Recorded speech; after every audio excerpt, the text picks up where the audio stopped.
Owen Parker moved into the old Victorian house on Hollowbrook Lane with little more than a vague recollection of its haunted reputation. Locals whispered about past owners who couldn't stand to live there, claiming they heard things beneath the floors at night, scrapes and rattles that sounded almost alive. Owen dismissed these tales as small-town rumors until he heard the first rumble in the dead of night. It started around midnight.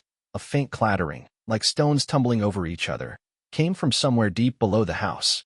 At first, he thought it might be the ancient plumbing, so he shrugged it off, pulled the covers over his head, and tried to sleep. But the noise seemed to follow him, almost scurrying, as if it had a mind of its own. He could feel vibrations through the old wooden boards under the bed, soft, irregular pulses that made him sweat. Night after night, the strange rumblings continued, leaving Owen exhausted and on edge. Unable to ignore it any longer, he decided to investigate. Armed with a flashlight, he scanned the basement's dim corners, expecting to find leaky pipes or a faulty furnace. Instead, behind a tall stack of dusty boxes, he spotted something peculiar, a jagged seam in the concrete floor, partially obscured by debris. It looked like someone had recently sealed the gap, but a small portion had crumbled away, revealing dark, rotted soil. That was when he felt it, a breeze of stale air creeping out of the opening. And for a split second, he thought he heard a whisper echoing up from the depths. Owen couldn't shake the feeling that the house was trying to tell him something. A whisper in the stagnant air seemed to beckon him, urging him to break that sealed gap in the concrete. Despite his fear, he returned to the basement the next morning with a crowbar and hammer. Each blow on the concrete echoed in the basement walls like an ominous drumbeat, and the thick dust that covered the air tasted musty and bitter. It took hours of labor, but finally a piece of the floor gave way. With trembling hands, Owen pushed the piece aside. He choked on the sudden smell of damp earth and something older, rotten leaves and old bones. Beneath the destroyed concrete was a dark hole, a tunnel that descended into even more blackness. The beam of the flashlight barely penetrated the shadows, illuminating only a narrow passage supported by crumbling bricks and twisted wooden supports. The temperature seemed to drop immediately. Owen felt goosebumps crawl up his arms. One wet footprint on the tunnel floor made his heart pound against his ribs, too large to be that of a normal animal, its edges smeared like a half-formed print. Somewhere down the passage, the scraping of stone against stone made him jerk. For a moment, he could have sworn that he saw movement out of the corner of his eye, the flicker of a figure dissolving into the darkness. With courage he wasn't sure he had, he pushed his head further down. The air in the tunnel was thick, and every breath was difficult, but he forced himself to go on.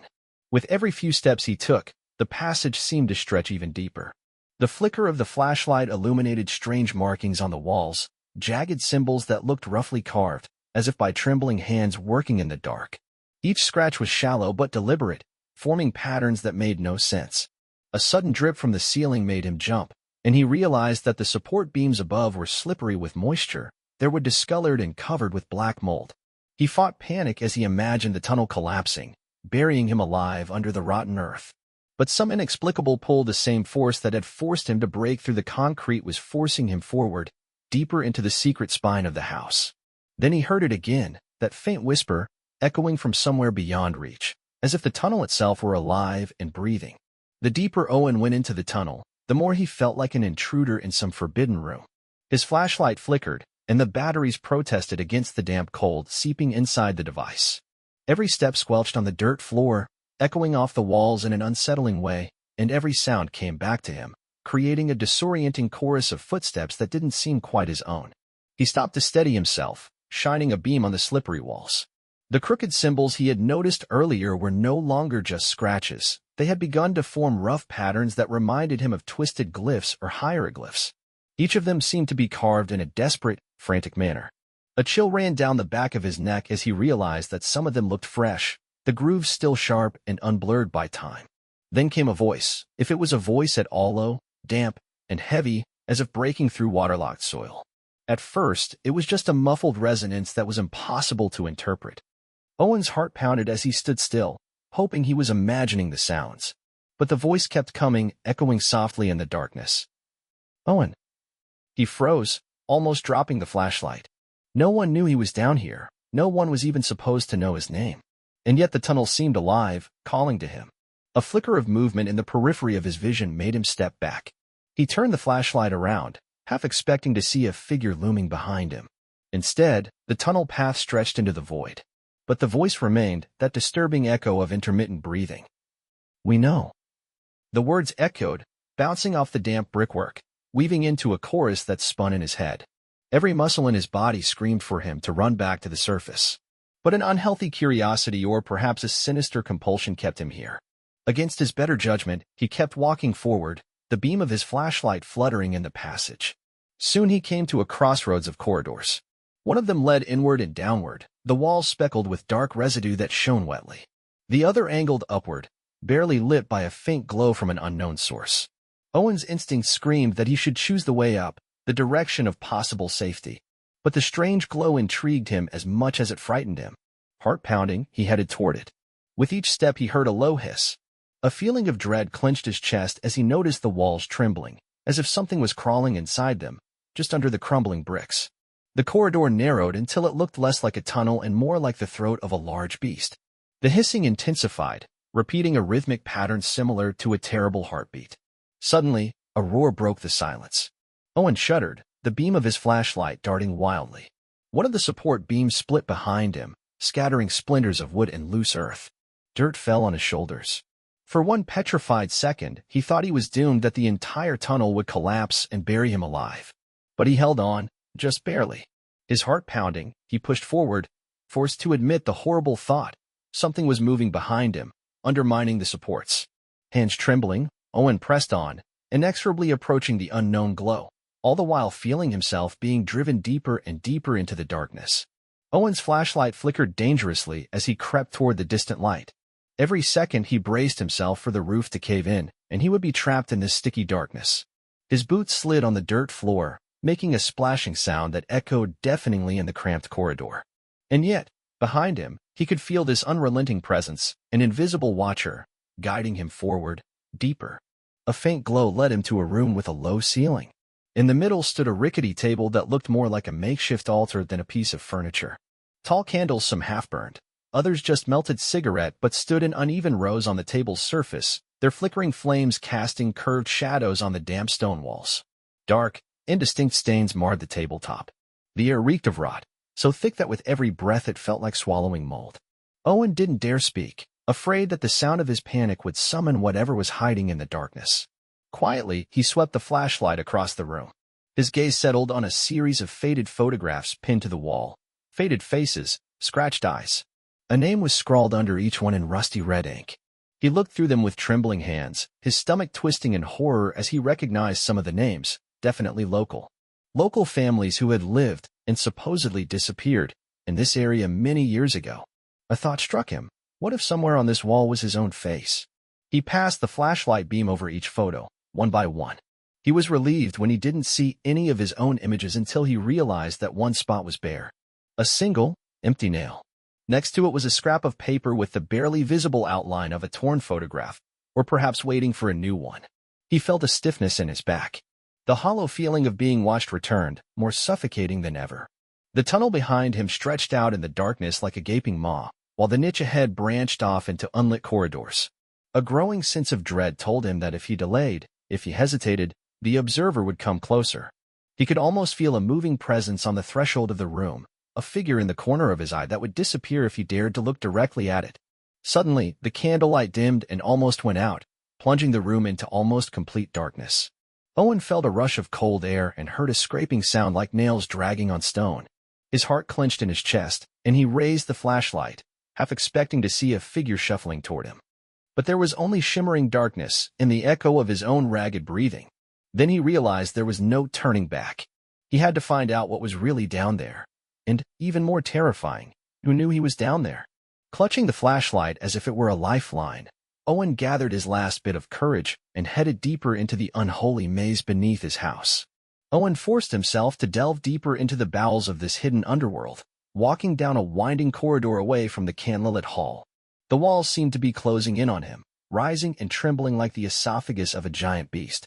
The beam of his flashlight, now pitifully dim, illuminated only small pieces of brick and rotten wooden structures. From time to time, the tunnel branched off, and he had to stop to figure out which branch might lead him back to safety or at least away from the ominous presence that seemed to be stalking him in the darkness. A sharp scraping noise broke the silence. The presence behind him, whoever it was no longer content to observe.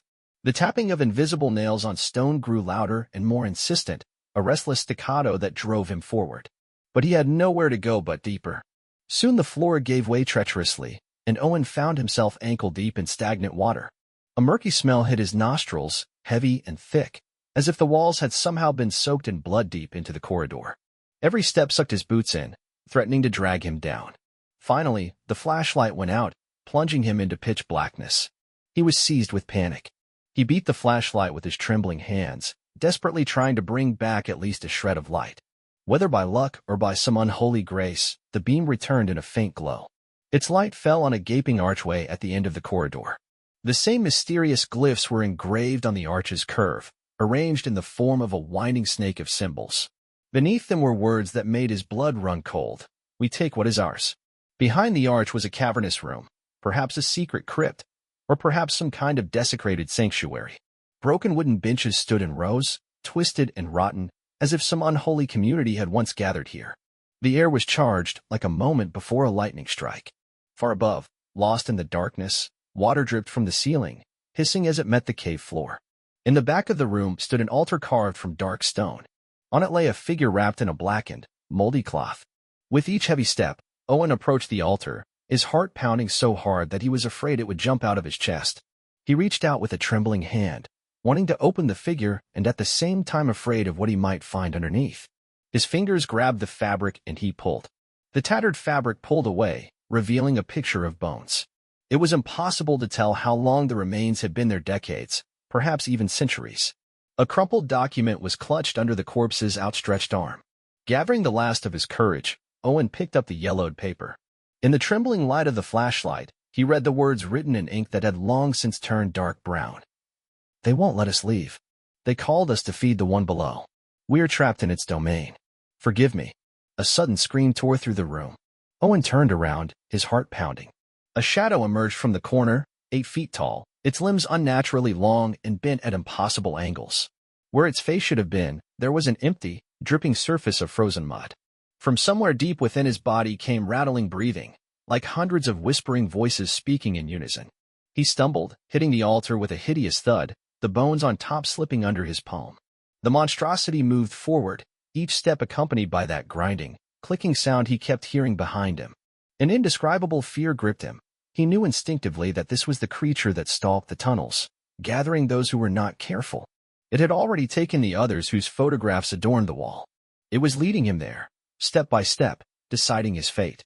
Breathing heavily, Owen got to his feet and ran down the hallway, water splashing wildly around his feet. The flashlight, battered and flickering, wobbled in his hand. Behind him was a monstrous creature, its inhuman gait creeping like a huge spider through the catacombs. Almost impenetrable darkness engulfed his peripheral vision, and the corridor spun in on itself. Owen's lungs burned, each step more frantic than the last. When he finally spotted a dim beam of light ahead, the place where the tunnel rose upward, he put every ounce of energy into his final push. The thought of escape flashed through his mind. If he could run to that opening, if he could climb back down to the basement, perhaps he could seal this evil underground forever. But as he climbed the slope, the figure behind him charged. A wet, cold hand clutched his ankle. Owen twisted frantically, kicking and clawing desperately. For a split second, he met the eyes, if you could call that empty face eyes, with the creature, and something indescribable passed between them. The realization that it belonged to the house, just as the house belonged to him. And now Owen did, too. There was a crunch of bone, a guttural scream that escaped his throat, and then nothing but pitch blackness. Owen's flashlight dropped from his hands, the bulb shattering in the mud, plunging the corridor into pitch blackness. The last thing he heard was the dripping of water from the ceiling, as steady as a heartbeat, and the sound of hundreds of voices whispering, "We know." The Hollowbrook Lane had suffered another disappearance. The old Victorian house will stand, silent and waiting, its secret tunnels eager for the next living soul to be drawn unwittingly into the shadows beneath.